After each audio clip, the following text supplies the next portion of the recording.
Good morning, Hawks. I am Ben. Welcome to Hawk TV News. On our broadcast day, we have two quick announcements and one final story for you. But before we get to all that, you should all stand up for the Pledge of Allegiance.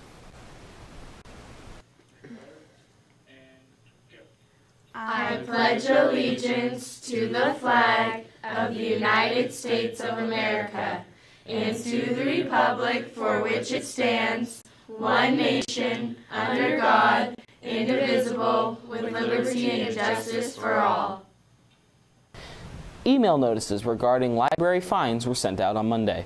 Please return all library books as soon as possible to clear your fine status. AP Physics students, please collect your summer work from Miss Nelson in room 115.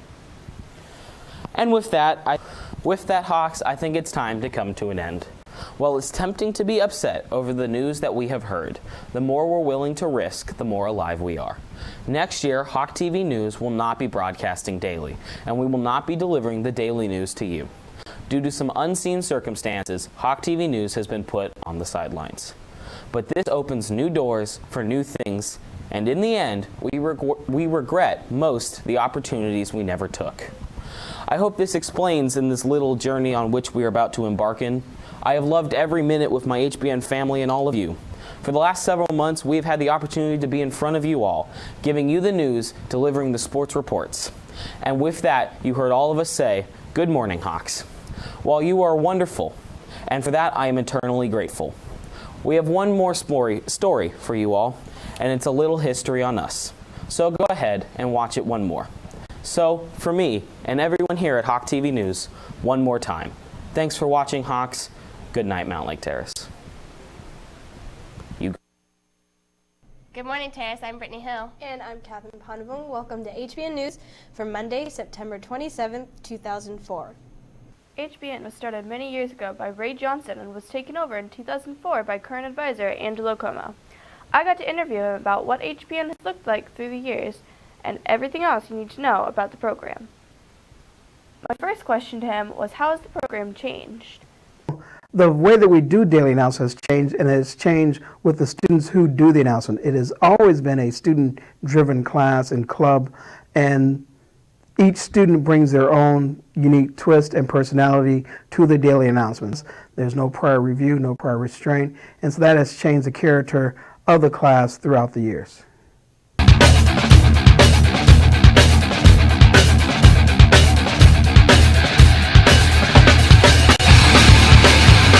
My next question was, what roles do students have and how do those work?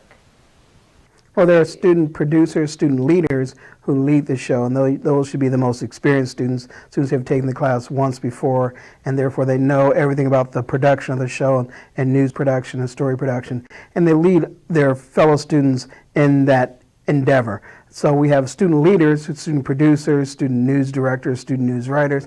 You have students in the class who are learning all the different positions to make that daily announcement show. There could be up to a dozen kids making that one show. There's different camera operators, audio operators, people writing scripts, running the teleprompter, students running the audio board, students directing, students running the computer graphics, students running the switching procedures. So all that is a huge team effort, and it takes a team to produce a show every day. HBN's primary duty has been to do morning announcements, but we also try to cover the news of the Terrace community, and sometimes that takes more than what can fit into that morning announcement, the daily announcement show.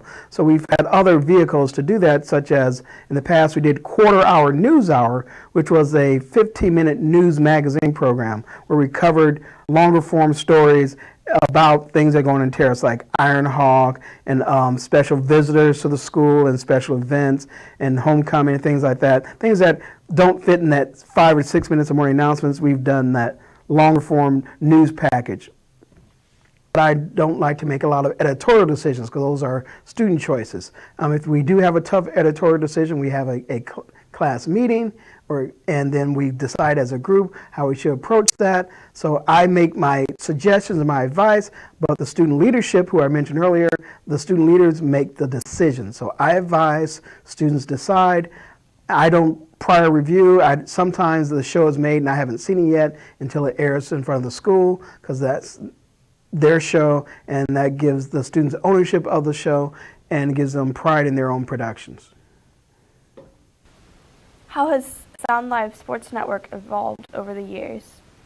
We got volunteers. Steve Willits is our play-by-play announcer for football. And we also have Keith Neely, who does games, who's for the Edmonds Woodway, and he does like all the Sound Live sports games. So that first year was just Mount Lake Terrace High School. Then we expanded to all 4 high schools, the Edmonds Woodway, Mount Lake Terrace, Linwood, and Meadowdale. And we cover all 4 football teams in the fall, and then we do basketball in the winter, and we cover spring sports in the summer. I think the best feature of Sound Live Sports Network is the Player of the Game shirt. They're really happy to get that shirt and get that recognition that they've really done a great job on the field. All right, so the future of HBN, Club HBN is going to go on next year, and they're going to focus on journalism writing for television by creating news packages in a long-form news package show that we'll produce quarterly, and that's going to be called Hawkway.